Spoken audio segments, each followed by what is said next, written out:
The shower cry. The so-called shower cry happens when people snot it out in the shower.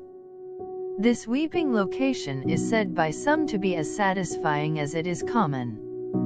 Researchers admit that it is a difficult situation to study. One cannot exactly watch somebody perform a genuine shower cry. The answer might be a mix of logic and social psychology.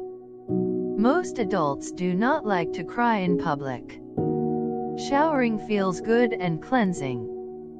The bathroom makes a good choice for those seeking comfort and privacy.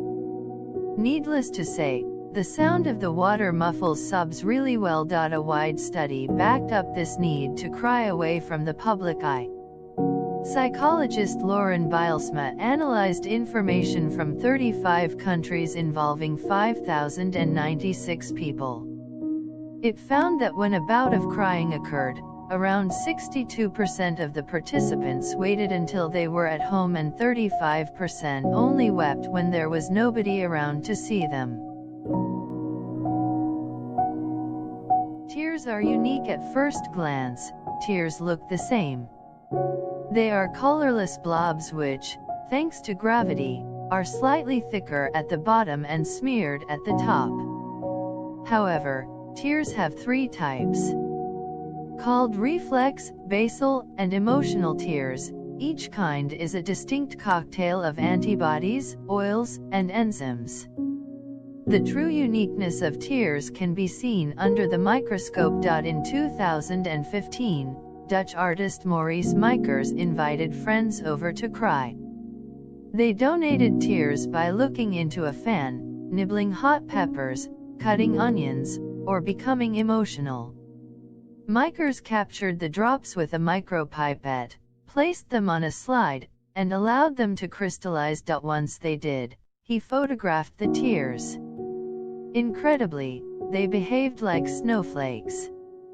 Each was filled with beautifully complex designs, including leaf-shaped crosses. Even when the same stimulant was used, the tears showed individual character.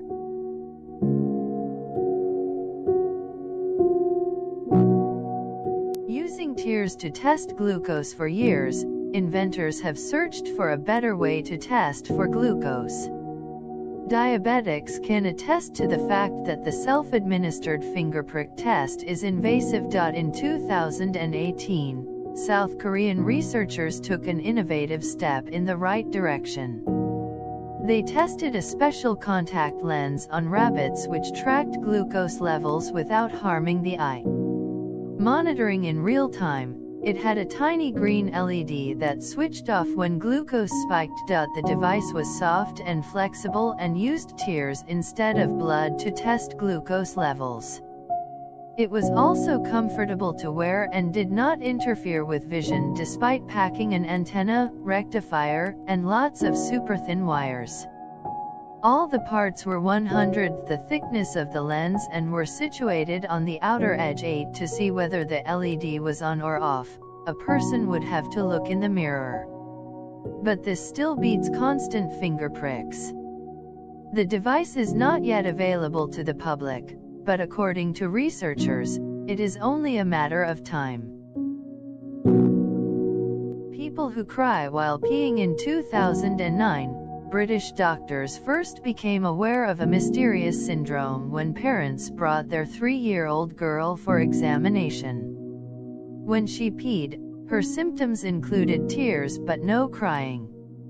She also had a vacant expression, and her jaw slackened.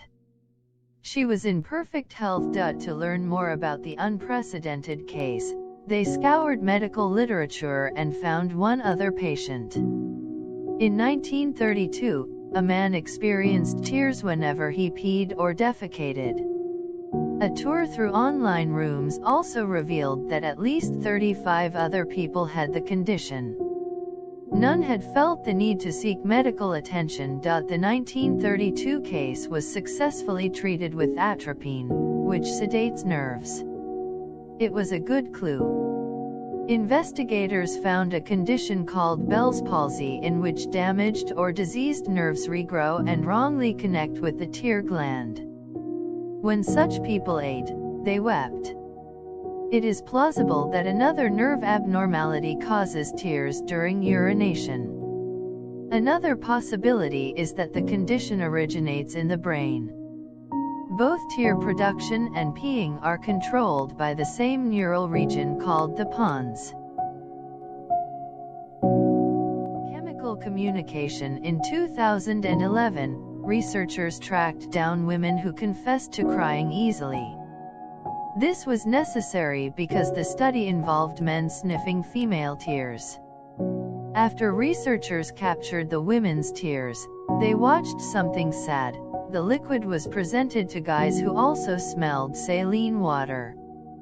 They could not tell the difference between the two, but the tears had an unusual effect. It lowered the men's libido and testosterone, an effect that occurred even though they never saw the women cry.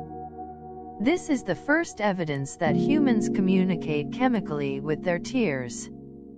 For now, researchers feel that the signal says no when a woman is not as sexually aroused as a man. The scenario of a woman crying with happiness when her soldier husband returns from service abroad and romance is in the cards suggests that only sad tears carry this unidentified and powerful chemical.